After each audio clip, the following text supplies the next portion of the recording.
ठीक है।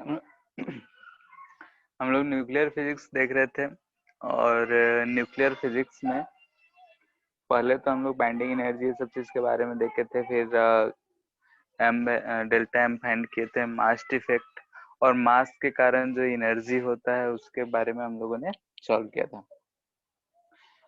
उसके बाद हम लोग देखे थे कि अगर रेडियो एक्टिव बीटी होता है, रेडियो एक्टिव डीके होता है, तो उसमें कौन कौन से पार्टिकल डीके होते हैं। तो हम लोग देखे थे कि अल्फा डीके, बीटा डीके और गामा डीके। ठीक है, तो उसी चीज से आगे देखते हैं। हम लोग देखे थे कि अल्फा डीके में, ठीक है, अगर अल्फा डीके है तो अल्फा पार्टिकल हम लोग बोलते हैं हीलियम एटम। +2 आयोनाइज्ड हो उसको हम लोग अल्फा पार्टिकल बोलते हैं। यानी कि अल्फा पार्टिकल पे चार्ज 2e का होता है और मास 4m होता है। तो ये सब चीजें हम जानते हैं। इसमें क्या होता है कि अगर कोई भी हमारे पास न्यूक्लियाई है, मान ले तो उसका एटॉमिक नंबर Z है, मास नंबर A है, तो इसमें से अगर एक अल्फा पार्टिकल निकल रहा है, यानी कि हम बोल रहे हैं कि इधर की तरफ एक अल्फा पार्टिकल बन रहा है, एक हीलियम एटम जिसको हम 4 लिख सकते हैं। मास जो होगा 4 होगा और एटॉमिक नंबर 2 हो। ठीक है, यानी कि एक बना है। ठीक है, और यहाँ से x है तो x में ये y बना, तो यहाँ से z है, z तो 2 है, तो यहाँ पे लिखेंगे z-2, क्योंकि लेफ्ट हैंड साइड और राइट हैंड साइड में नंबर ऑफ एटम्स यानी एटॉमिक नंबर और मास नंबर सेम होने चाहिए, तो यहाँ पे a-4 आ जाएगा। साथ में बोले थे कुछ एनर्जी निकलता है जिसको बोले थे क्यू वैल्यू। ठीक है, अब यहाँ पे एक्चुअली में हो क्या रहा है उस चीज को हम लोग डिटेल में देख रहे हैं कि यहाँ पे हमारे पास एक एक्स एटम था। ठीक है, ये एक्स था, ये टूट गया यानी कि डिसइंटीग्रेट हो गया। ठीक है, किस किस में, तो वाई में और अल्फा पार्टिकल में। ठीक है, ये वाई हो गया और ये अल्फा पार्टिकल हो गया। तो सोचो कि हम लोग पढ़े हैं कि अगर कोई भी एक बॉम्ब ही रखा होता है और अगर वो फट जाता है, ठीक है, 2 पार्ट्स में टूटता है, तो दोनों पार्ट्स इधर उधर भागते हैं। ठीक है, यानी कि यहाँ पे अगर अल्फा एक्स पार्टिकल है, 2 पार्ट में डिसइंटीग्रेट होने का मतलब हुआ कि उसमें से एक अल्फा पार्टिकल निकल गया, यानी कि वाई में एक्स में से एक अल्फा निकल गया और वाई बचा, यानी 2 पार्ट में टूट के मिला, तो वाई बना और अल्फा बना। इसका मास ऑफ वाई अगर बोल रहे हैं my है और इसका मास m अल्फा है। ठीक है, तो ये कोलिजन में हम लोग ऐसे पार्ट देखे थे कि एक रेस्ट पे है, अगर ये रेस्ट पे है और ये 2 पार्ट्स में टूटा है तो दोनों पार्ट्स अपोजिट डायरेक्शन में भागेंगे। ठीक है, और ऐसे भागेंगे कि P initial equal to P final हो जाएगा, यानी कि क्या है, मोमेंटम कंजर्वेशन। ठीक है, मोमेंटम कंजर्वेशन से हम कह सकते हैं कि इनिशियल मोमेंटम जो होगा वो फाइनल मोमेंटम के बराबर होगा। अब यहाँ पे इनिशियल मोमेंटम कितना, तो इनिशियल तो 0 है। फाइनली यानी कि momentum of y plus momentum of alpha दोनों मिलके 0 होना चाहिए, अपोजिट डायरेक्शन में है तो माइनस आएगा। मैग्नीट्यूड वाइज बोले तो momentum of y equal to momentum of alpha होगा। ठीक है, ये चीज हम लोग जानते हैं, 11th क्लास में कोलिजन चैप्टर में पढ़े थे ये सब चीजें। तो हम यहाँ पे क्या लिख सकते हैं, अगर स्क्वायर कर दे तो किसी को कोई कष्ट नहीं होना चाहिए। स्क्वायर इसलिए कर रहे हैं क्योंकि हम जानते हैं P इक्वल टू होता है √2mk। ठीक है, काइनेटिक एनर्जी को हम लोग ऐसा लिख सकते हैं कि P²/2m हो।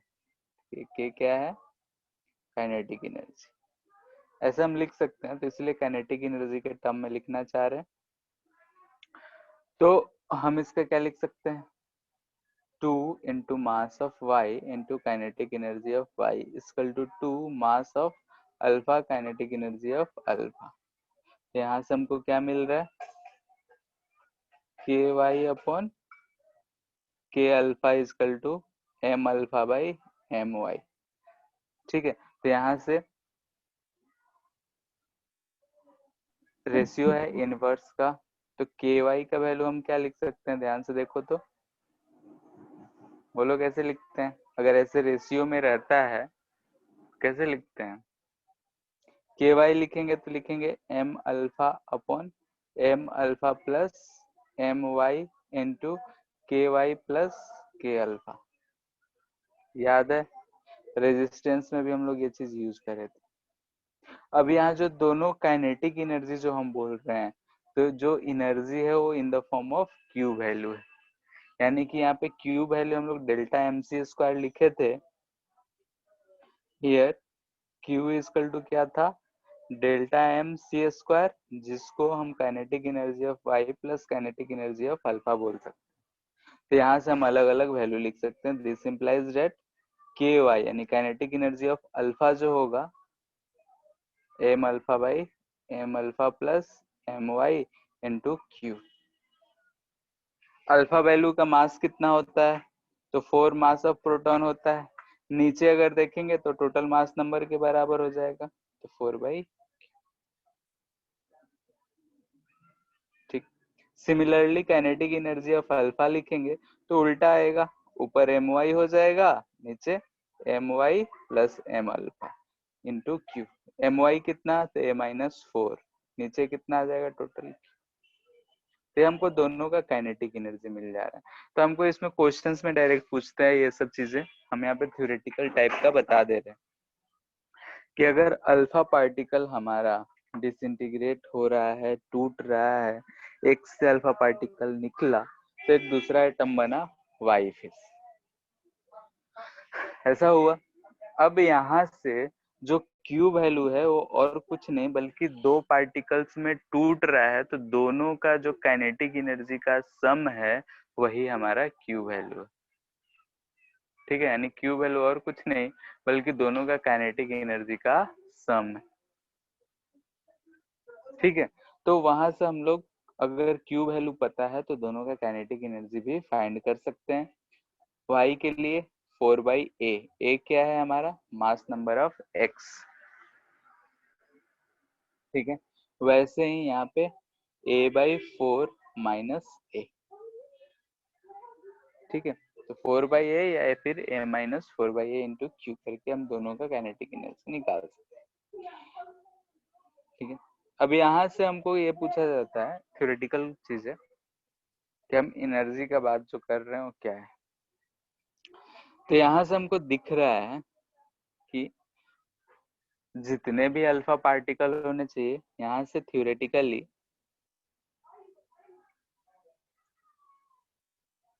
Kinetic energy of alpha particle जो रिलीज हो रहा है इज सेम।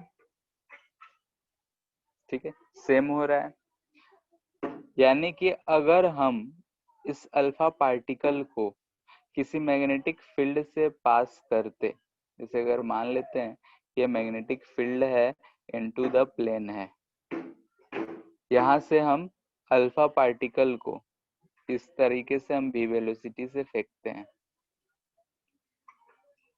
ठीक है, ये अल्फा पार्टिकल है, यानी कि जो हमारा अल्फा पार्टिकल रिलीज हो रहा है उसके पास काइनेटिक एनर्जी है, यानी उसके पास वेलोसिटी है। तो अगर हम इसको इधर फेंक रहे हैं v से लिखें, या फिर बोल देते हैं काइनेटिक एनर्जी अल्फा से फेंक रहे हैं, तो होना क्या चाहिए कि इसका जो अगर हम रेडियस का बात करें तो एम भी बाई क्यू बी, यही हमारा फॉर्मूला आया था। एम भी को अंडर रूट 2m k लिख सकते हैं बाई क्यू। अगर काइनेटिक एनर्जी सबका सेम होता तो हमको एक ऐसा डायरेक्शन देख सकते हो राइट हैंड रूल से, ऐसा हमको एक पाथ मिलता है, एक सर्कुलर शेप मिलता सारे अल्फा पार्टिकल्स के लिए। लेकिन एक्चुअली में ऐसा नहीं मिलता है, एक्चुअली में जो मिलता है ऐसा मिलता है, यानी कि बहुत सारे रेडियस मिलते हैं। ठीक है, सर पार्टिकल एक ही है कि बहुत सारा है इसमें? बहुत बार अल्फा पार्टिकल, जैसे कि एक अल्फा पार्टिकल डिसइंटीग्रेट हुआ, ऐसा जरूरी है थोड़े कि अगर हम एक मोल भी लिए होंगे तो उसमें बहुत सारे एटम होंगे, तो उससे बहुत सारे अल्फा पार्टिकल निकलेंगे। ठीक है, भले ही इक्वेशन हम एक अल्फा पार्टिकल के टर्म में लिखे हैं, लेकिन ऐसा जरूरी थोड़ा है कि एक ही एटम होगा उसमें। बोलो। यस सर, बहुत सारा होगा जो उसमें। भी सैंपल लेंगे तो बहुत सारा होगा, तो अल्फा पार्टिकल भी निकलेगा, बहुत सारा निकलेगा। अगर हम यहाँ पे देखें थ्योरेटिकली काइनेटिक एनर्जी जो सेम होना चाहिए, लेकिन प्रैक्टिकली क्या आ रहा है, रेडियस अलग आया। Practically radius is not same. ठीक है, अगर रेडियस सेम नहीं है तो ये क्या इम्प्लाई कर रहे हैं, यहाँ से देखो चार्ज तो चेंज होगा नहीं अल्फा पार्टिकल का, मैग्नेटिक फील्ड हम चेंज कर नहीं रहे, अल्फा पार्टिकल का मास चेंज होगा नहीं, यानी कि काइनेटिक एनर्जी जो होगा डिफरेंट होगा। ठीक है, यानी कि यहाँ से क्या रिपर मिला हमको कि काइनेटिक एनर्जी जो है वो डिफरेंट है, सेम नहीं है। तो ये डिफरेंट आने का रीजन क्या है? ठीक है, यानी कि अगर अल्फा पार्टिकल है, जो ऊपर वाला आया है काइनेटिक एनर्जी उतना भी मिलता है, लेकिन सारे alpha particle same kinetic energy से नहीं रहते हैं, काइनेटिक एनर्जी जो है वेरी करता है। तो आखिर क्या रीजन है? तो इसके लिए रीजन कहा गया, पॉली ने कहा कि अगर x जो है, ठीक है, x जो है ये y में टूट रहा है, प्लस इधर अल्फा पार्टिकल है, ठीक है, तो ये जो y में है तो ये y के अपने ग्राउंड स्टेट में नहीं बल्कि एक्साइटेड स्टेट में। ठीक है, ये स्टार लिखने का मतलब है कि y atom is in excited state. ठीक है, यानी ये जो है एक्साइटेड स्टेट में है। तो अगर y एटम एक्साइटेड स्टेट में है तो हम जानते हैं कोई अनस्टेबल स्टेट होता है, और वो बहुत कम समय के लिए ही कोई भी पार्टिकल एक्साइटेड फॉर्म में रहता है, तो ये क्या होगा, फिर से अपने ग्राउंड स्टेट में आना चाहेगा। ठीक है, तो ये जो है यहाँ से फिर अपने ग्राउंड स्टेट y में आएगा, और इसको बोल रहे हैं ग्राउंड स्टेट। ग्राउंड स्टेट यानी कि स्टेबल स्टेट। अगर ग्राउंड स्टेट में आया है तो बोला जाता है कि यहाँ से हम लोग याद करो, जब एक इलेक्ट्रॉन होता था एक्साइटेड स्टेट से अगर ग्राउंड स्टेट में आता था तो एनर्जी रिलीज करता था एच न्यू। ठीक है, तो वैसे ही यहाँ पे हमको क्या मिलेगा, फोटॉन्स, जिसको हम बोलेंगे गामा। ठीक है, गामा फोटोन, और यही चीज को हम बोलते हैं गामा पार्टिकल, गामा डीके और गामा पार्टिकल। ठीक है, यानी कि यहाँ से हमको क्या समझ में आया कि दिस इंप्लाइज दैट कि during alpha decay, during alpha decay particle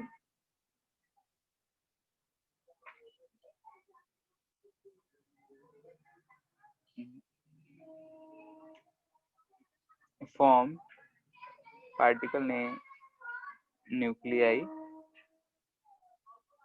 formed is in excited state। ठीक है, वो जो होगा एक्साइटेड स्टेट में होगा, एक्साइटेड स्टेट में होगा। अल्फा डीके के दौरान जो न्यूक्लियाई है वो किस स्टेट में है, एक्साइटेड स्टेट में।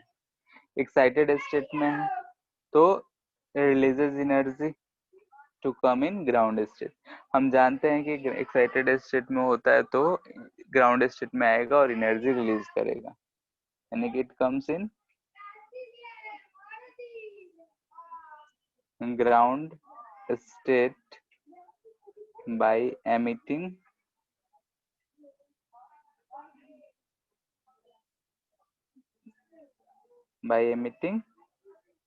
radiation called gamma particle. ठीक है, गामा पार्टिकल को रेडिएट करेगा, और ये देख रहा है कि पार्टिकल नहीं है बल्कि क्या है, एनर्जी है, फोटोन है। ये भी क्वेश्चन पूछे जाते हैं कि बताओ इनमें से कौन कौन से एक्चुअल पार्टिकल है, तो अल्फा पार्टिकल है, बीटा पार्टिकल है, गामा पार्टिकल हम लोग पढ़ते हैं, लेकिन ये गामा पार्टिकल जो है फोटोन है, फोटोन एनर्जी होता है, रियल पार्टिकल की तरह नहीं होता है। इस चीज को भी ध्यान रखना है, ये फोटोन होता है। ठीक है, तो ये चीज है हमारा कि अगर अल्फा पार्टिकल हमारा बनता है, अल्फा डीके होता है, तो ऐसा कुछ होता है। ठीक है, बाकी कुछ इक्वेशंस जो थे हम लोग लास्ट क्लास देखे थे, लास्ट क्लास में हम लोग इक्वेशन देखे थे कि कैसे क्या डिसइंटीग्रेट होता है, कैसे क्या फॉर्म करता है। ठीक है, डेल्टा एम सी स्क्वायर ये सब देखे थे, एक बार देख लेना। तो यहाँ से अगर हम देख रहे हैं कैसा कुछ हो रहा है, तो इन दोनों के बीच का अगर हम डिफरेंस बोलें, इफ एनर्जी डिफरेंस इज ई, ठीक है, एनर्जी डिफरेंस अगर ई है, दिस इंप्लाइज दैट, क्या इंप्लाई करता है कि here Q value will be kinetic energy of alpha plus kinetic energy of gamma plus ये E value, जो भी Q value आएगा उसमें ये E value भी शामिल होगा। तो यहाँ से अब बोल सकते हैं हम कि kinetic energy of alpha plus kinetic energy of gamma equal to Q minus E, और E जो होगा हर एटम के लिए अलग अलग, हर न्यूक्लियाई के लिए अलग अलग हो सकता है।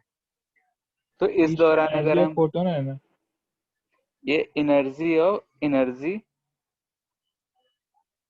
डिफरेंस है, हाँ वही जो फोटोन निकलेगा उसका एनर्जी हो जाएगा between Y star and Y. ठीक है, यानी एक्साइटेड से और इसमें, यानी कि कह सकते हैं कि एनर्जी ऑफ फोटोन रिलीज्ड, ठीक है, उसके बराबर होगा ये। ठीक है, जो एक्साइटेड स्टेट में था ग्राउंड स्टेट में आया, तो जितना एनर्जी रिलीज किया है उतना ही फोटोन का एनर्जी होगा, ये चीज। तो अब हम लोग के अल्फा में लिखे थे एम वाई, यानी कि ए माइनस 4 बाई ए इंटू, यहाँ क्यू की जगह क्यू माइनस ए लिख लेंगे। ठीक है, तो जो हमारा डिफरेंट डिफरेंट रेडियस आ रहा था वो अब नहीं आएगा। ठीक है, तो ये कब कहेंगे, जब हमको ये कंसिडर करना होगा तब, क्यों भाई ग्राउंड स्टेट में नहीं एक्साइटेड स्टेट में आया है तब। ठीक है, Q की जगह हम क्या रख लिए हैं, Q माइनस ई। रखने का पर्पस भी है क्योंकि हम तो सॉल्व किए थे, Q था तो Q आया था, Q माइनस ई है तो Q माइनस ई आएगा। सर। हाँ सर ई तो वही है ना, मतलब जैसे कि हम लोग फर्स्ट सेल और सेकंड सेल में देखे थे, एनर्जी डिफरेंस 10.2 इलेक्ट्रॉन वोल्ट का आ रहा था, हाँ, वही है ना। उसी तरीके का है, लेकिन ये वो नहीं है। ठीक है, यहाँ पे हम एटम को एक्साइटेड बोल रहे हैं, इलेक्ट्रॉन को एक्साइटेड नहीं बोल रहे हैं। ठीक है, न्यूक्लियाई जो है वो एक्साइटेड है, दोनों में थोड़ा सा अंतर है। ये एनर्जी को हम लोग फाइंड नहीं करते हैं, दिया हुआ रहता है, ये इक्वेशन इसी सबसे फाइंड होता है। उसके जैसे सिंपल, उसमें क्या था कि इलेक्ट्रॉन जो था ऑर्बिट 1 से, जो बोर ऑर्बिट बोले थे भाई उसी का बात कर रहे हो तुम। Yes sir. ठीक है, तो बोर वाला याद करो कि वो सिर्फ हाइड्रोजन लाइक एटम्स के लिए थे, और ये जो एटम्स का हम बात कर रहे हैं, न्यूक्लियाई का बात कर रहे हैं, बहुत हैवी न्यूक्लियाई का बात कर रहे हैं, तो इसमें थोड़ा अलग तरीके का आ जाता है। ठीक है, तो इसलिए दोनों को सिमिलर तरीके से नहीं समझना है बात तो वही चीज। ठीक है, यानी कि यहाँ पे एटम एक्साइटेड है, एक्साइटेड होगा यानी अनस्टेबल हुआ है, और उसके बाद वो फिर से स्टेबल हो रहा है। ठीक है, मतलब कंसेप्ट वही है लेकिन सिमिलर नहीं है, कह सकते हो। इसके बाद था बीटा डीके। ठीक है, बीटा डीके में हम लोग को बीटा डीके में दो पार्टिकल्स का पढ़ना है, एक बीटा पॉजिटिव और बीटा निगेटिव। बीटा पॉजिटिव हम लोग बोलते हैं पॉजिट्रॉन को, और बीटा निगेटिव बोलते हैं हम लोग इलेक्ट्रॉन को। यानी कि इसमें अगर बीटा निगेटिव डीके का अगर हम बात करेंगे, बीटा निगेटिव डीके अगर होगा तो उसमें एक इलेक्ट्रॉन फॉर्म करेगा, बीटा पॉजिटिव अगर डीके होगा तो इसमें हम पॉजिट्रॉन फॉर्म करेगा। पॉजिट्रॉन को बोले थे कि इलेक्ट्रॉन का एंटी पार्टिकल होता है, ठीक है, यानी कि दोनों को कोलाइड करेंगे तो एनिहिलेट हो जाएगा, नहीं दोनों खत्म हो जाएगा। इसके बारे में रिएक्शंस हम लोग देखे थे। यहाँ पे फिर से काइनेटिक एनर्जी का ही बात कर रहे हैं। यहाँ पे हम बोले थे कि अगर हम बीटा निगेटिव डीके का बात कर रहे हैं, याद रखना है कि बीटा निगेटिव में क्या फॉर्म करता है, इलेक्ट्रॉन फॉर्म करता है, ठीक है, फॉर्म इलेक्ट्रॉन। यानी कि अगर हमारे पास x है, z है, a है, बीटा माइनस डीके कहा जा रहा है, तो हमको दिख रहा है कि एक इलेक्ट्रॉन फॉर्म करेगा। इलेक्ट्रॉन को यहाँ पे -1 0 लिखते हैं। -1 0 लिखने का पर्पस क्या है, क्योंकि इसमें एटॉमिक मास एक घट जाता है और मास नंबर 0 कंसिडर किया जाता है न्यूक्लियाई के लिए, इसलिए ये लिखते हैं। तो यहाँ पे देखो y अगर कुछ फॉर्म करेगा तो यहाँ -1 है, तो यहाँ पे z -+1 हो जाएगा, तभी जाके फॉर्म करेगा, ठीक है। या फिर ऐसे सोच सकते हो कि एक इलेक्ट्रॉन फॉर्म करा है इस रिएक्शन में, तो पूरा अगर न्यूक्लियाई का बात करते हैं तो न्यूट्रल होना चाहिए। न्यूट्रल होने के लिए एक इलेक्ट्रॉन बढ़ ही गया तो प्रोटॉन की संख्या भी एक बढ़ जाना चाहिए, यानी कि Z+1 होना चाहिए, ठीक है। बाकी अगर ऐसे लिख लियो तो ये बैलेंस कर लो, ज्यादा आसान है। ऊपर हमको ए ही दिख रहा है, ठीक है, तो ये चीज होता है। ये इलेक्ट्रॉन हुआ और ये वाई जो डॉटर निकले, इसको हम लोग बोलेंगे पेरेंट, ठीक है, आगे फिर से बताएंगे इसको, ठीक है, इसको बोलते हैं डॉटर।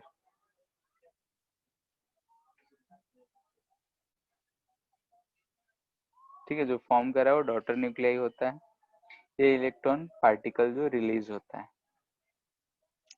अब यहाँ पे अगर हम फिर से देखें तो इसका और इसका काइनेटिक एनर्जी आएगा, काइनेटिक एनर्जी ऑफ वाई आएगा और काइनेटिक एनर्जी ऑफ इलेक्ट्रॉन आएगा। बोलो काइनेटिक एनर्जी ऑफ वाई जो आएगा कितना आएगा, मास का इनवर्स था, तो mass of electron upon mass of electron plus mass of Y into Q value, ठीक है। इसी तरीके से इलेक्ट्रॉन का लिख सकते हैं my/me plus my into Q value, ठीक, ये चीज है अगेन, ठीक है। अगेन अगर हम लोग इस इलेक्ट्रॉन को ऐसे मैग्नेटिक फील्ड से पास किए, ठीक है, यहाँ से हमको दिख रहा है कि ये जो है फिक्स्ड है, यहाँ से हमको ये दिख रहा है कि ये जो फिक्स्ड है, लेकिन अगर हम ऐसे मैग्नेटिक फील्ड से इलेक्ट्रॉन को पास किए, यानी कि इलेक्ट्रॉन है, इसको अगर हम इधर v वेलोसिटी से फेंकें तो निगेटिव है, तो ऐसा जाएगा, ठीक है। यानी कि इसका रेडियस जो होना चाहिए mv/eb, यानी कि हम बोल सकते हैं √2mk/a/b होना चाहिए, ठीक है। तो फिर से देखा क्या गया कि इसका जो रेडियस जो है सेम नहीं बल्कि ऐसा डिफरेंट आया, ठीक है। इलेक्ट्रॉन जो है डिफरेंट डिफरेंट रेडियस मिला, यानी कि एक फिक्स्ड रेडियस नहीं मिला, ये एक्सपेरिमेंटल आया, ठीक है। तो यहाँ पे क्या हुआ है, तो यहाँ पे लोगों ने बोला, यहाँ पे बोला गया कि ड्यूरिंग बीटा डीके, ठीक है, बीटा डीके के समय जो है अलग टाइप के पार्टिकल्स रिलीज होते हैं, ठीक है। पॉलिंग ने कहा during beta decay extra particles, ठीक है, एक्स्ट्रा पार्टिकल जिसको neutrino and anti neutrino, neutrino को ऐसे रिप्रेजेंट करते हैं इसको हम लोग ऐसे रिप्रेजेंट करते हैं, इसको बोलते हैं हम लोग एंटी पार्टिकल ऑफ न्यूट्रिनो।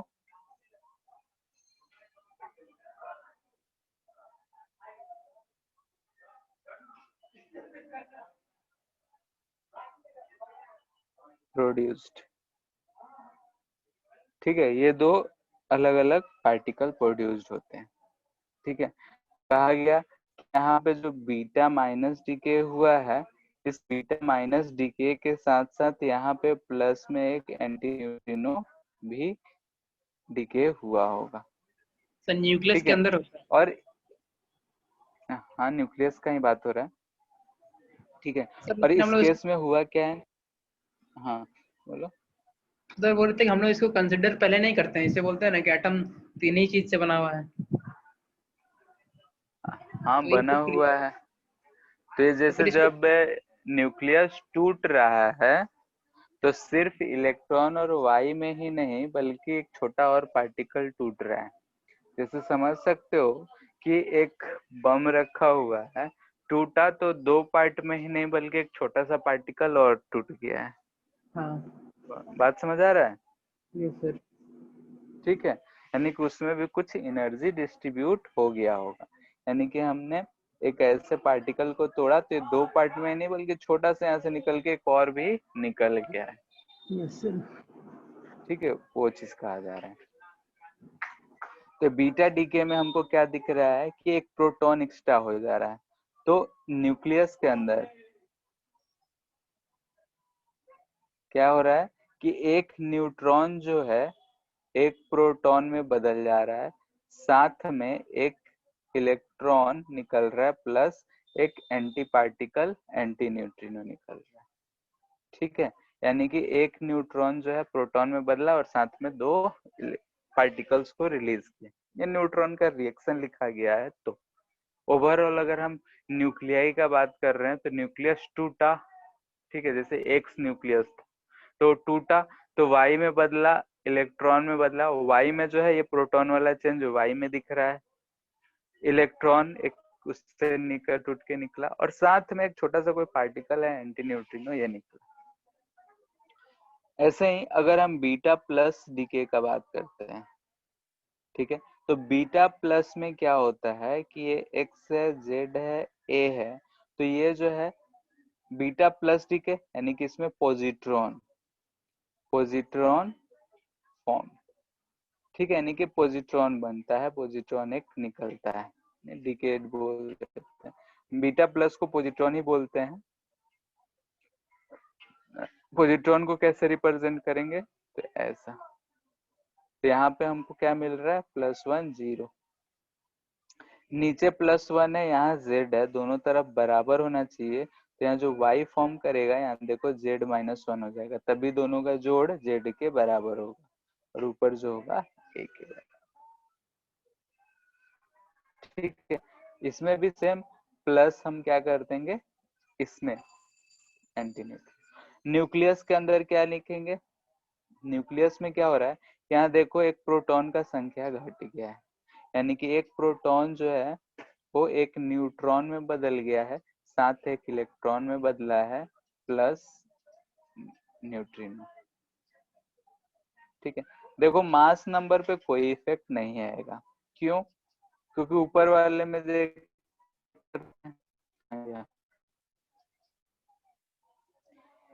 यहाँ पे प्रोटॉन Z था, अब Z+1 हो गया है, और एक प्रोटॉन एक न्यूट्रॉन में बदल गया है, तो A पे कोई इफेक्ट नहीं होगा, क्योंकि ये जो होता है number of protons plus number of neutrons होता है। तो जितने नंबर ऑफ प्रोटॉन्स थे उसमें से एक प्रोटॉन जो था वो बढ़ा है, तो कैसे बढ़ा है, तो एक न्यूट्रॉन घट गया है, तो दोनों का सम क्या होगा, ए जो है number of neutrons plus proton है, इसमें से एक हटा के इसमें हम बदल दिए, फर्क तो पड़ेगा नहीं, तो ए क्या रह रहा है, सेम रह रहा है। ठीक है, इस केस में भी एक न्यूट्रॉन जो है एक प्रोटॉन में बदल जा रहा है, ए जो रहेगा वो सेम रहेगा, क्योंकि न्यूट्रॉन एक घटा दिए प्रोटॉन में एक बढ़ा दिए, फर्क नहीं पड़ेगा। बात क्लियर है, ये चीज होता है अल्फा। बीटा प्लस टीके और ऊपर बीटा माइनस टीके। कभी भी अगर कहेगा तो ये इक्वेशंस हम लोग को लिखने पड़ेंगे, यानी कि कोई भी एलिमेंट दे देगा, बोलेगा बैलेंस करो, तो ये चीज ध्यान में रहना चाहिए किसमें क्या बनता है। अब आते हैं जो दोनों पार्टिकल्स की बात की उनके बारे में, ठीक है। Properties of neutrino and anti neutrino, ठीक है। इन दोनों का प्रॉपर्टी क्या है? तो पहला,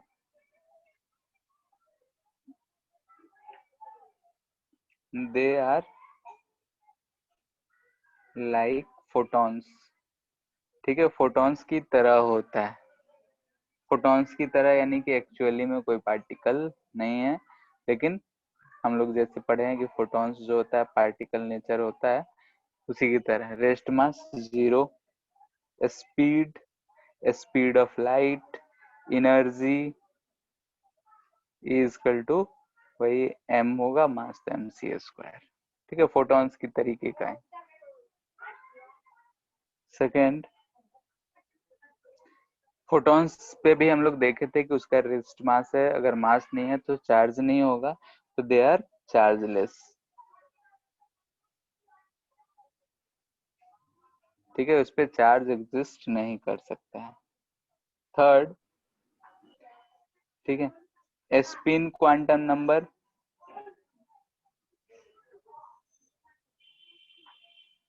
जो एस लिखते हैं हम लोग ±1/2, ठीक है।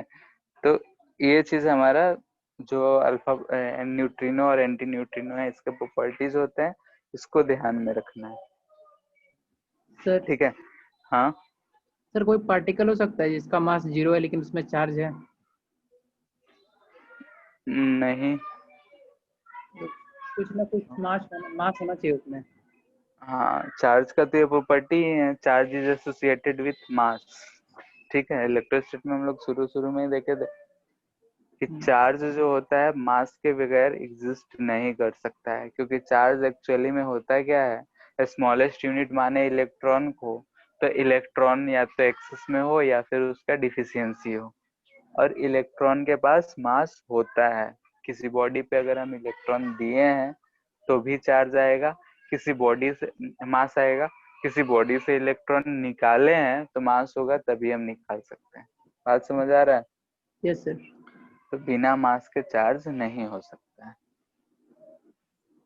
ठीक है। इतना बात में किसी को दिक्कत? ठीक है। डेल्टा एम कैलकुलेशन और उससे रिलेटेड बात पिछले क्लास में किए थे, तुम लोग थे नहीं तो एक बार देख लेना, नोट्स लेक्चर देख लेना, ठीक है।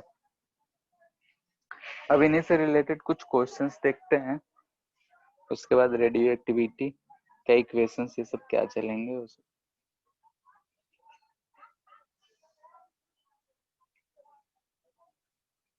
ठीक है। बीटा डीके है, बीटा माइनस डीके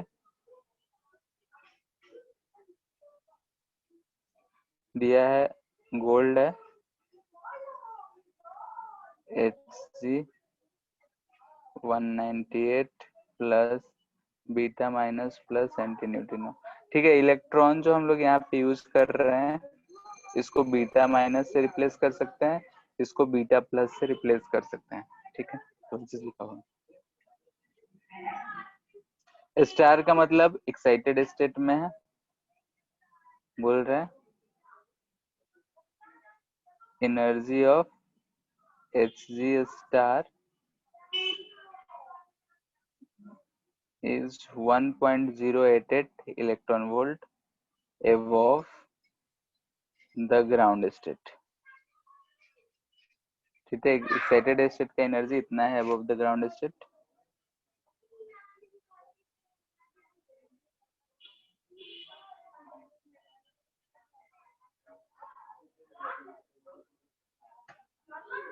ये फाइंड करना है।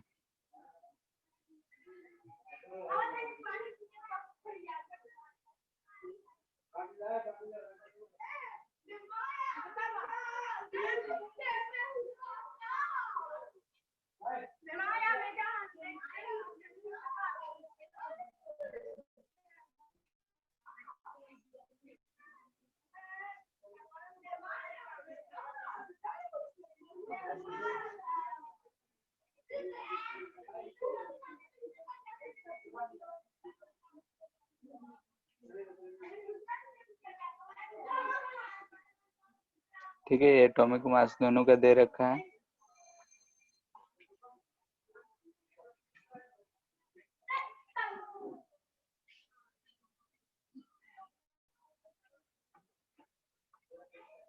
सर कैलकुलेशन बड़ा लंबा लंबा होता है। हाँ, इस चैप्टर का कैलकुलेशन तो लंबा है। सर मास के बाद म्यू लिखा हुआ है क्या? हाँ, एटॉमिक यूनिट है। हाँ एमयू जो होता है उसको यू ही लिखते हैं। ठीक है, कैसे होगा ये बता दो, कैलकुलेशन बाद में कर लेना। देखो ये सब चीज दिया क्यों है, तो हमको क्या फाइंड करना पड़ेगा, डेल्टा एम। ठीक है, बीटा माइनस टीके है, तो बीटा माइनस टीके के लिए याद करो कि डेल्टा एम हम क्या बोले थे,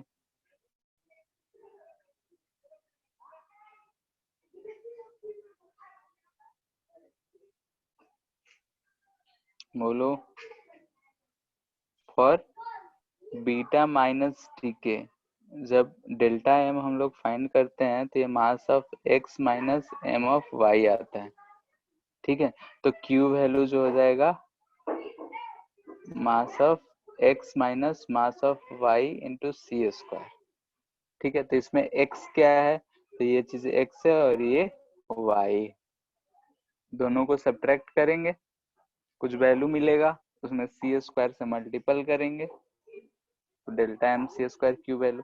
या फिर ये मेगा इलेक्ट्रॉन वोल्ट के लिए 931.5 into delta M mega electron volt direct use करेंगे।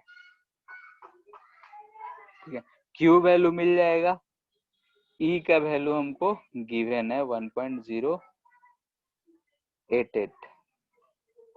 ठीक है, तो काइनेटिक एनर्जी ऑफ इलेक्ट्रॉन अगर लिखना होगा तो mass of Y upon mass of electron plus mass of Y into Q minus E.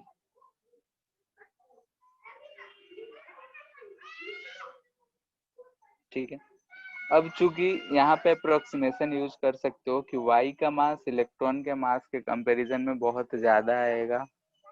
ठीक है, या मास ऑफ इलेक्ट्रॉन यूज करके सॉल्व कर लेना, आ जाएगा। ठीक है, अप्रोक्सीमेट वैल्यू q माइनस सी के बराबर ही हो जाएगा।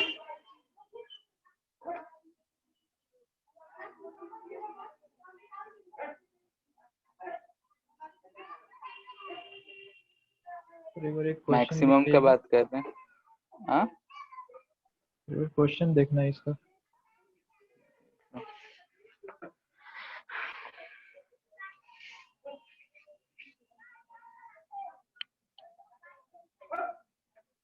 ये जो बीटा माइनस है ये और कुछ नहीं बल्कि ये इलेक्ट्रॉन ही है।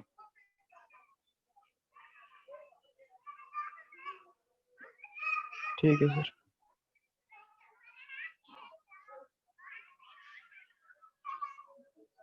ठीक है, कैलकुलेशन हो जाएगा।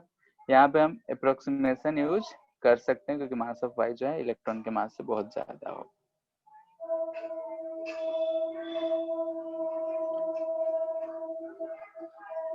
Calculate Q value. ठीक है,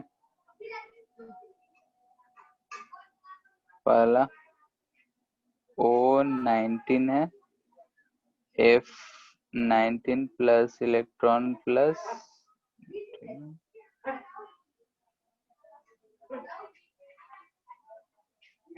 बस इक्वेशन लिख दो, कैलकुलेशन करते रहना।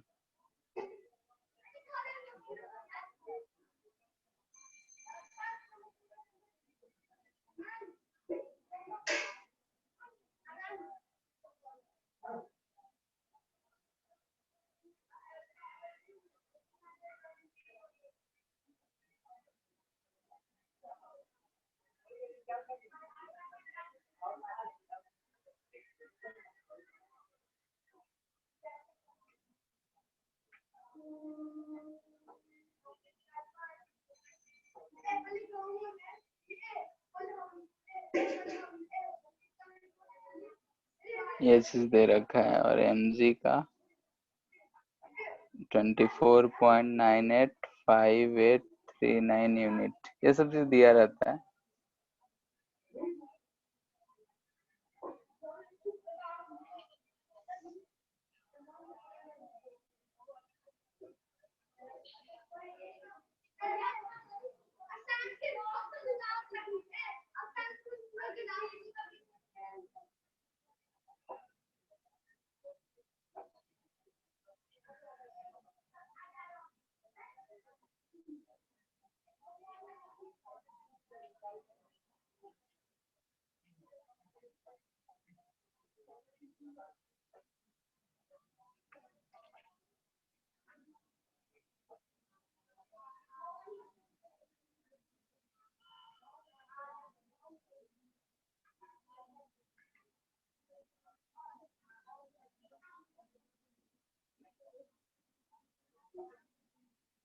इक्वेशन बस लिख के बता दो क्या होगा, कैलकुलेशन बाद में करते रहना अपना।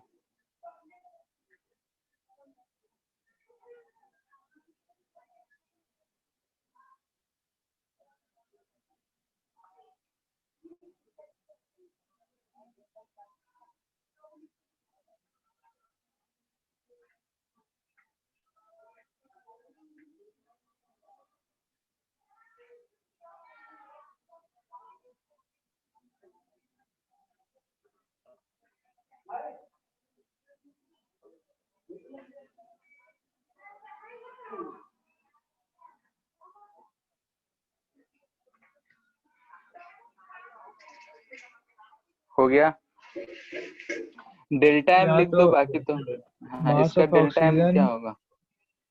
हाँ, mass of oxygen minus mass of fluorine, ये डेल्टा एम होगा। ठीक है, इसके लिए डेल्टा एम अगर हम लिखते हैं तो क्या लिखेंगे? Mass of aluminium minus mass of Mg minus 2 into mass of electron. ठीक है, इस केस ऊपर में वाला में ये है। इलेक्ट्रॉन नहीं लेंगे? नहीं, ठीक है, लास्ट क्लास प्रूफ किए थे कि इलेक्ट्रॉन वाला जो पार्ट है वो कैंसिल हो जाता है। ठीक है, और इसमें दोनों ऐड हो जाता है, एक घट रहा है जो और एक बढ़ रहा है, तो इसलिए माइनस 2m आ जाता है। ठीक है, ये एक दिख रहा है, ये कौन सा है? Beta minus. बीटा माइनस में इलेक्ट्रॉन वाला नहीं रहता है, लेकिन बीटा प्लस में ये क्या है? बीटा प्लस, इसमें इलेक्ट्रॉन रहता है। ठीक है, इस चीज को कंसिडर करना, और इसमें बस सी स्क्वायर से मल्टीपल कर देना है, हो जाएगा। हो जाएगा, कैलकुलेशन हम नहीं कर रहे हैं। इसके बाद है के कैप्चर। ठीक है, के कैप्चर नाम से कुछ कुछ समझ में आ जाना चाहिए। के है, के सेल के बारे में रिप्रेजेंट कर रहा है और कुछ को उठा रहा होगा, नहीं कि कैप्चर कर रहा है। तो के में क्या होता है? इलेक्ट्रॉन।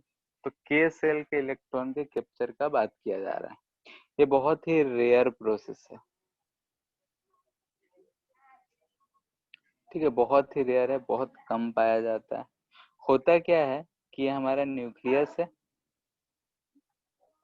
कभी कभी यहाँ पे जो इलेक्ट्रॉन है, इस इलेक्ट्रॉन को ये न्यूक्लियस अट्रैक्ट करके अपने में खींच लेता है। अगर ये के सेल है, सेल, तो के सेल के जो इलेक्ट्रॉन है इसको न्यूक्लियस अट्रैक्ट कर लेता है, यानी कि एक प्रोटॉन, प्रोटॉन ही अट्रैक्ट करेगा, एक इलेक्ट्रॉन को अपने तरफ खींच के एक न्यूट्रॉन में बदल जाता है, और न्यूट्रॉन बनता है तो साथ में न्यूट्रिनो। ठीक है, तो इसी प्रोसेस को हम लोग बोलते हैं के कैप्चर, यानी कि electron of K shell gets attracted to nucleus. ठीक है, न्यूक्लियस में अट्रैक्ट होने का मतलब क्या है? तो एक प्रोटॉन से मिलकर न्यूट्रल हो गया, प्रोटॉन का चार्ज प्लस ही, इलेक्ट्रॉन का चार्ज माइनस ही, दोनों मिलके न्यूट्रॉन न्यूट्रल हो गया, न्यूट्रॉन में बदल गया, साथ में एंटी पार्टिकल निकल रहा है। यानी कि अगर इसमें हम एक्स जेड ए है, इसका अगर हम लिखेंगे तो क्या लिखेंगे? तो देखो, एक प्रोटॉन जो है एक न्यूट्रॉन में बदल जा रहा है, किस, यानी कि जो y बनेगा उसमें एक प्रोटॉन का संख्या कम होगा, एटॉमिक नंबर पे कोई फर्क नहीं पड़ेगा, साथ में क्या आ रहा है, ये प्लस क्यू है। ठीक है, तो इसमें ये चीज होता है। हाँ, इधर लिख सकते हो, कभी कभी इक्वेशन में ऐसा भी लिखा जा सकता है कि एक्स जेड ए प्लस ई जी, ठीक है, या फिर डायरेक्ट के कैप्चर लिखा हुआ रहे तो इस चीज को मानना है।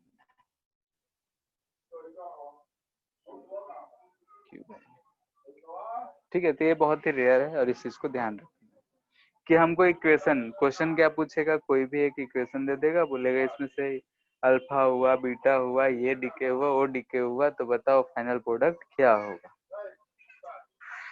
ये सब चीजें याद रखने पड़ेंगे कि कौन से डीके में क्या फॉर्म कर रहा है, क्या बन रहा है, क्या निकल रहा है। ठीक है, और एक चीज हम लोग देखे थे,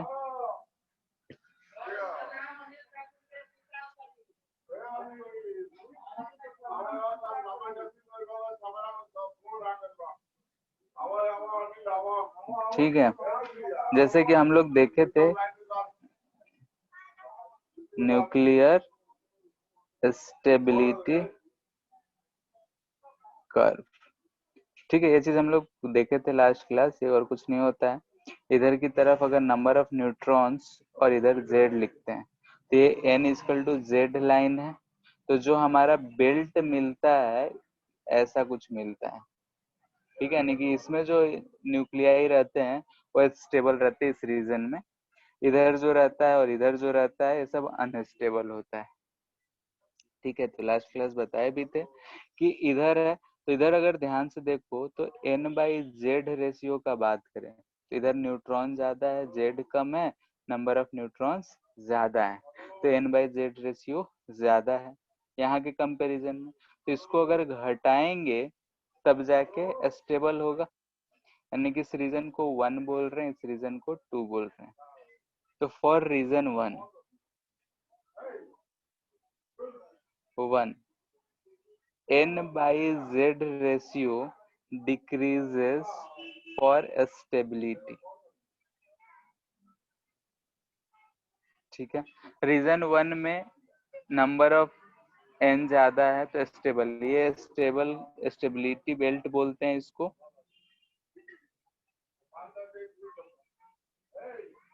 ठीक है, स्टेबिलिटी बेल्ट होता है, स्टेबिलिटी बेल्ट यानी कि इस रीजन में जो एटम न्यूक्लियाई होता है वो ज्यादा स्टेबल होता है। ये एक्सपेरिमेंटल कर्व है, जैसा है वैसे ही याद रखना है।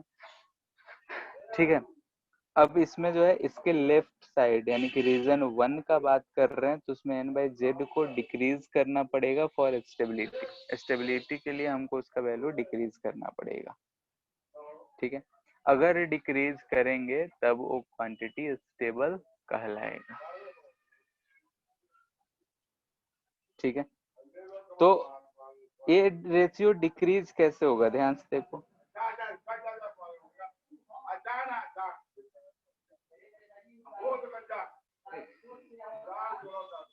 इसको अगर हम डिक्रीज करना चाह रहे हैं तो डिक्रीज अगर करेगा तो कैसे करेगा, ध्यान से देखो। तो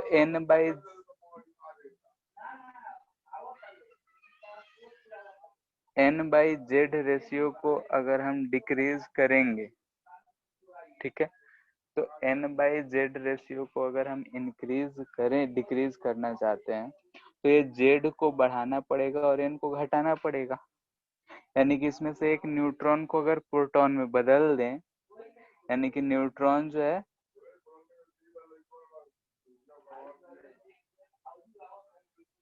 एक न्यूट्रॉन को प्रोटॉन में अगर हम बदल देंगे तभी जाके पॉसिबल है। तो यानी कि ये कौन सा केस है, बीटा पॉजिटिव डीके। इसमें क्या होता है, एक न्यूट्रॉन जो होता है प्रोटॉन में बदल, ये पॉजिटिव नहीं ना था, ने कह दिए। अच्छा ठीक है, बीटा पॉजिटिव में प्रोटॉन न्यूट्रॉन में बदलता है, उतना ही कह दिए। ठीक है, ये चीज को ध्यान में रखना होता है, बीटा नेगेटिव। ठीक है, रीजन 2 में अनस्टेबल है फॉर रीजन 2 में जो न्यूक्लियाई है इधर ये भी अनस्टेबल है, तो वहां देखो n/z रेशियो इसको हमको बढ़ाना पड़ेगा, इंक्रीजेस फॉर स्टेबिलिटी। ठीक है, इधर जो न्यूक्लियाई होंगे उसका n/z रेशियो को हमको बढ़ाना पड़ेगा। बढ़ाएंगे कैसे? तो z को घटाएं और n को बढ़ाएं, जितना है डिनोमिनेटर घटाएंगे और न्यूमरेटर बढ़ाएंगे, यानी कि हम एक प्रोटॉन को अगर न्यूट्रॉन में कन्वर्ट कर दें तो होगा, यानी कि इसमें क्या होगा, बीटा प्लस डीके एंड के कैप्चर, यानी कि ये दोनों चीज में से कोई भी हो सकता है फॉर स्टेबिलिटी।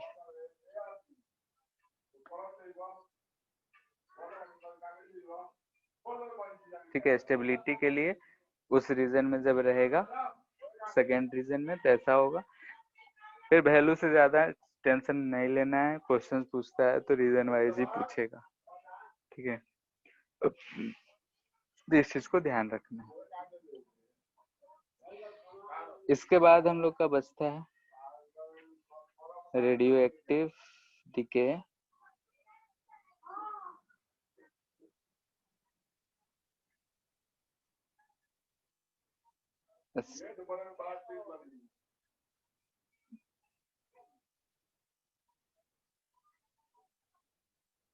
ठीक है, स्टैटिस्टिकल लॉ, यानी कि अब न्यूमेरिकल ही हम लोग का काम है। ठीक है, तो ये चीज जो अब पढ़ने जा रहे हैं ये सारा चीज तुम लोग केमिस्ट्री केमिकल काइनेटिक्स पढ़े हो। जैसे कि हम मान रहे हैं कि एक न्यूक्लियाई है, ये बी न्यूक्लियाई में बन रहा है, तो इसको हम लोग बोलेंगे, जैसे कि ये जो चीज है पेरेंट न्यूक्लियाई, इसको बोलेंगे हम लोग जो जिसमें फॉर्म कर रहा है। ठीक है, डॉटर न्यूक्लियाई ये जो है ए से बी में फॉर्म करता है। याद करो केमिकल काइनेटिक्स में कि अगर हमको कोई भी एक कंपोनेंट ए से बी में फॉर्म करता था तो हम लोग वो लिखते थे ऐसा, T=0 पे इसमें मान लेते हैं कि इसका कंसंट्रेशन कुछ है, ये 0 है। तो यहाँ पे हम बोल रहे हैं कि N0 जो है नंबर ऑफ न्यूक्लियाई लिख रहे हैं एट T=0। वैसे ही अगर T किसी टाइम T पे लिखेंगे तो इसमें न्यूक्लियाई बचा है N, ये कुछ फॉर्म करेगी N। तो rate of radio active decay, यानी कि डीके जो होगा ये प्रोपोर्शनल टू होता है नंबर ऑफ न्यूक्लियाई। सिमिलर है, वहां याद करो रेट ऑफ केमिकल रिएक्शन हम लोग पढ़ते थे प्रोपोर्शनल टू कंसंट्रेशन, तो यहाँ पे कंसंट्रेशन को हम नंबर ऑफ न्यूक्लियाई कर रहे हैं और ये रेट बोल रहे हैं, तो रेट इतना की प्रोपोर्शनल है। रेट को क्या बोलते हैं, dN/dt। ठीक है, कंसंट्रेशन ये प्रोपोर्शनल टू N है, रेट है। प्रोपोर्शनल है तो कांस्टेंट आएगा और ये लेमडा से लिखते हैं। वहां पे हम लोग के से लिखते थे, याद करो सेम इक्वेशन याद आता था। ठीक है, वही चीज यहाँ भी है और ये चीज वहां पे क्वेश्चन कराया भी जाता है, ये भी हो गया जहां तक हमको उम्मीद है। बस अब इसका काम है, लेमडा को क्या बोलेंगे, डीके कांस्टेंट।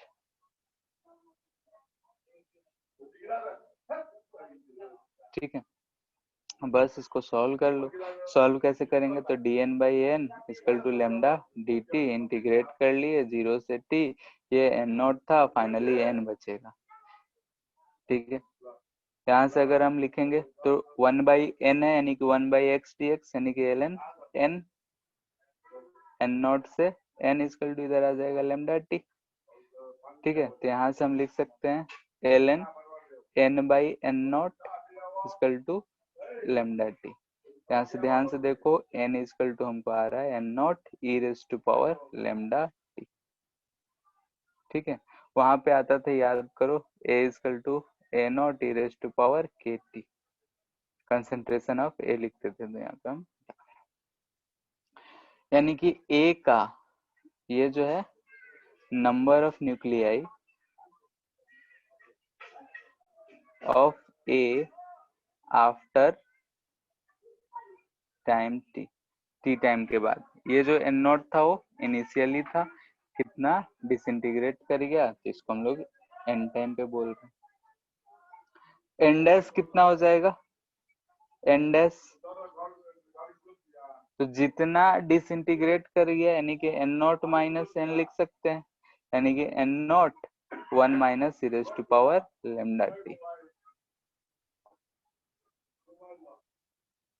ठीक है, ग्राफ बनाएंगे, इधर हम N वर्सेस T बना रहे हैं, तो A के लिए ऐसा जाएगा,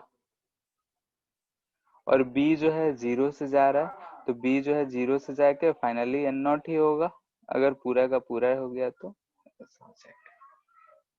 फिर एंडेस क्या है? एंडेस देखो क्या है, number of nuclei of B after time T, initially इसका 0 है। क्लियर है? Yes sir. ठीक है, इक्वेशन, ये ग्राफ भी केमिकल काइनेटिक्स फर्स्ट ऑर्डर में देखे होंगे। ठीक है, और वहां पे ये भी बताया जाता है कि इन दोनों का सम जो होगा इस लाइन के बराबर होगा, नहीं दोनों का सम कांस्टेंट रहता है। याद है कुछ? देख लेना, रिवीजन कर लेना। हाफ लाइफ, ठीक है, हाफ लाइफ अगर बोला जाए तो हाफ लाइफ कब बोलते हैं, जब N0 था घट के कितना हो गया होगा, N0/2। ठीक है, यानी कि हाफ लाइफ बोलेंगे कि हाफ ऑफ न्यूक्लियाई डिसइंटीग्रेटेड। ठीक है, जितने देर में डिसइंटीग्रेट हुआ होगा उसको बोलेंगे, यानी कि इस हमको क्या मिल रहा है, implies that N equal to कितना है, N0/2। This implies that N0/2 equal to N0 e raise to power lambda T। तो यहाँ से N0 गया, this implies that ln 1/2 equal to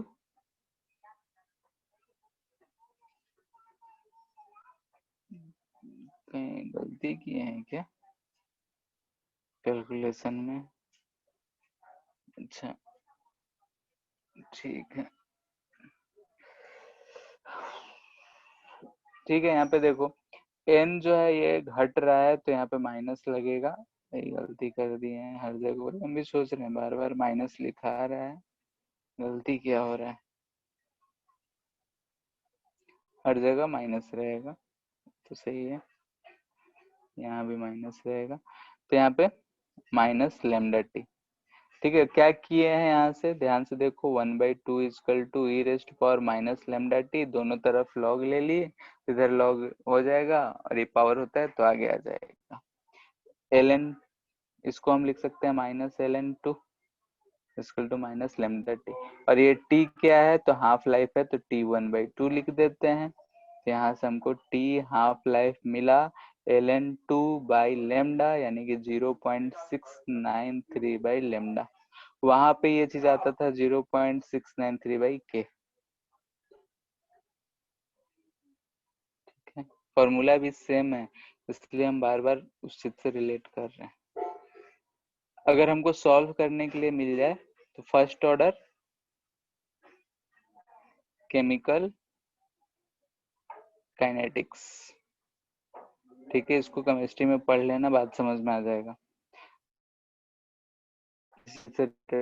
order लिए तो हम हाफ लाइफ सकते हैं कि आफ्टर n हाफ लाइफ कितना, मान लेते हैं कि n हाफ लाइफ, ठीक है, after n half life concentration of A क्या होगा, कंसंट्रेशन नहीं, नंबर ऑफ न्यूक्लियाई, ठीक है, ए क्या होगा, तो हम लोग डायरेक्ट इसमें सॉल्व करेंगे कैसे, एन नॉट है, फर्स्ट के बाद N naught by two, second के बाद एन नॉट इंटू 1/2 का स्क्वायर, ठीक है, थर्ड के बाद एन नॉट इंटू 1/2 का क्यूब, ऐसे ही चलता जाएगा, ठीक है। यानी एन नॉट बाई 4 है, this is an naught by 8 है, यानी कि सबका आधा आधा होते जा रहा है, ठीक है। तो इसको हम लोग डायरेक्टली ऐसे हम लोग फाइंड कर सकते हैं। मतलब कभी भी खत्म नहीं होता है। अब खत्म होने में बहुत टाइम लग जाएगा, ठीक है। अगर 100 ही है, 100 को करोगे तो 50 होगा, 25। अगर मान लेते हैं कि ये 1 घंटे में है तो 50 से 25 होने में भी 1 घंटा ही लगाएगा, 25 से 12.5 1 घंटा, यानी कि ऐसे ही चलता रहेगा, ठीक है। वैसे तो कभी खत्म ही नहीं होगा। हाँ ठीक है, तो ऐसा ही चीज होता है, ये फर्स्ट ऑर्डर केमिकल काइनेटिक्स की तरह ही है, और वैसे ही डिसइंटीग्रेट भी होता है। अब इसका एवरेज लाइफ का बात करें, ठीक है, एवरेज लाइफ, ठीक है, एवरेज लाइफ हम कैलकुलेशन नहीं करेंगे क्योंकि बहुत लंबा कैलकुलेशन जाता है और हमको जरूरत भी नहीं है, तो डायरेक्ट लिख रहे हैं T average equal to sum of ages of all the nuclei, ठीक है। अगर 10 आदमी है, उसका एवरेज लाइफ निकालना हो तो सबका एज जोड़ के जितना नंबर रहेगा उससे डिवाइड कर देंगे, तो ये हम लोग सब सॉल्व करते हैं तो 1/λ आता है, तो डायरेक्टली याद करना है टी एवरेज जो होगा 1/λ के बराबर होगा, ठीक है। इसके बाद एक टर्म है एक्टिविटी, ठीक है, activity it is defined as rate of radio active decay of nuclei, ठीक है। इसको हम लोग ए से रिप्रेजेंट करते हैं या फिर आर से, तो ए इक्वल टू जो होता है वो लेमडा इंटू एन होता है, ठीक है। तो ए को हम लोग लिख सकते हैं minus D N by D T, तो एन हमारा चूंकि है N naught E raise to power minus lambda T, तो हम इसको लिखेंगे तो क्या आ जाएगा, माइनस माइनस प्लस हो जाएगा, N naught lambda into E raise to power minus lambda T, तो इसको हम लोग बोल देते हैं ए नॉट, तो ए इक्वल टू सेम इक्वेशन आया माइनस लेमडा टी, ठीक है, जो कंसेंट्रेशन के फॉर्म में है। इसका यूनिट बोलते हैं हम लोग बेक्वेरेल, जिसको BQ से लिखते हैं, या फिर डिस इंटीग्रेशन पर सेकेंड, जिसको DPS बोला जाता है, ठीक है। और यूनिट जो हम लोग यूज करते हैं क्यूरी, ठीक है, और 1 क्यूरी जो होता है 3.7 इंटू 10 का पावर 10 DPS के बराबर होता है, ठीक है। तो ये दोनों यूनिट मोस्टली यूज होता है और बहुत सारे हैं, ये चीज को हम लोग यूज करते हैं, ठीक है। तो ये जो पोर्शन है इसमें मोस्टली जो है हमारा न्यूमेरिकली ही है, इसमें हम थ्योरेटिकली ज्यादा कुछ समझ नहीं सकते हैं। केमिकल काइनेटिक्स फर्स्ट ऑर्डर आता है तो इसमें कुछ भी समझने वाला चीज नहीं है, और अब चूंकि केमिकल रिएक्शन से है और मैथ से, तो हम ज्यादा कुछ समझा नहीं रहे क्योंकि दोनों चीज पढ़े हुए हो। तो यूनिट में क्या लिखे हैं? कौन सा? 1 क्यूरी इक्वल्स टू 3.7 इंटू 10 का पावर 10 DPS, DPS यानी डिसइंटीग्रेशन पर सेकेंड। सर एक जनरल क्वेश्चन है, हाँ, सर इस चैप्टर में फिजिक्स कहाँ है? बहुत कम है, केमिस्ट्री लग रहा है। केमिस्ट्री बोले तो शुरू में ही कि इस चैप्टर में बहुत कम ऐसा चीज लगेगा जो कि फिजिक्स का टर्म हम लोग यूज किए। एक्चुअली में जो भी दिया है फिजिक्स लोग दिया है, फिजिक्स में हमको भी आज तक नहीं पता है पढ़ते क्यों है इसको। ठीक है। सर तो क्वेश्चन में डाउट था, डाउट वाले ग्रुप में। ठीक है, अभी इसमें दो चीज और बचा हुआ है। ठीक है, क्या क्या? तो फ्यूजन एंड फिजन और ये न्यूक्लियर रिएक्टर का। तो फिजन फ्यूजन तो आधा घंटा में खत्म हो जाएगा और इससे रिलेटेड 2-4 क्वेश्चंस कर लेंगे। ठीक है, आज क्वेश्चन इसलिए नहीं करा रहे हैं क्योंकि तुम लोग एक बार पढ़ के आना है। क्या पढ़ना है? तो केमिस्ट्री के केमिकल काइनेटिक्स फर्स्ट ऑर्डर, और उसमें एक ऐसे इक्वेशन होगा कि ए से बी फॉर्म किया, बी से सी फॉर्म किया, इसके लिए लैम्डा 1 होगा, इसके लिए लैम्डा 2 होगा, तो कैसे करेंगे? ठीक है, या फिर ए है पैरेलल में ही बी भी बन रहा है और सी भी बन रहा है, लैम्डा 1 से लैम्डा 2 से। ठीक है, केमिकल काइनेटिक्स में याद हो तो ऐसे किए होगे, पढ़े होगे, याद है? तो नीट में जनरली आता नहीं है। हाँ, आता तो नहीं है, सर नहीं हुआ था इस तरह। हुआ ही नहीं था। इसमें भी हम लोग को ज्यादा कुछ नहीं पढ़ना है, सिर्फ हम कैसे आता है उसको बता के फॉर्मूला लिख देंगे। ठीक है, तो इसीलिए चाह रहे हैं कि अगर केमिस्ट्री में हुआ है तो एक बार इस चैप्टर को फर्स्ट ऑर्डर केमिकल काइनेटिक्स ही, सिर्फ सेकेंड थर्ड ये सब में नहीं जाना है, फर्स्ट ऑर्डर को ही एक बार देख लेना है, पढ़ लेना है।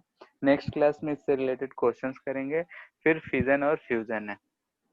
फिजन और फ्यूजन तो छोटा है, उसमें रटना है, उसमें हम कुछ नहीं कर सकते हैं। क्या होता है, 10 इक्वेशन होता है और 10 इक्वेशन को रटने होते हैं। ठीक है, उसके बाद है न्यूक्लियर रिएक्टर। तो न्यूक्लियर रिएक्टर एनसीईआरटी में जितना दिया है उसमें पढ़ लेना है कैसे क्या होता है। तो इतना काम कर लेना नेक्स्ट क्लास से पहले, शायद परसों है नेक्स्ट क्लास, तो उसमें हम लोग का ये चैप्टर खत्म हो जाएगा। ठीक है, और कल, जैसे कल शायद उत्पल सर का क्लास लगा हुआ है। यस। ठीक है, तो उसमें वो 11th के जो टॉपिक बचा हुआ है उसको सर पैरेलल में कंप्लीट कराएंगे। ठीक है, उधर वो हो जाएगा।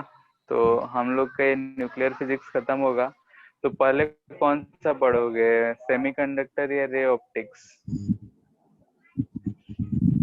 सर मॉडर्न खत्म ही कर दीजिए पहले। तो सेमीकंडक्टर ही खत्म कर लेंगे। ठीक है फिर। सर वो बोलते ठीक है।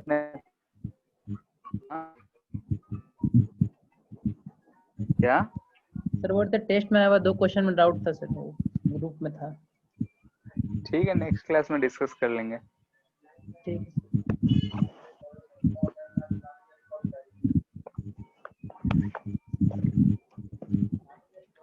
ठीक है, फिर इन सब चीज को देख के आना एक बार नेक्स्ट क्लास से पहले। Yes sir.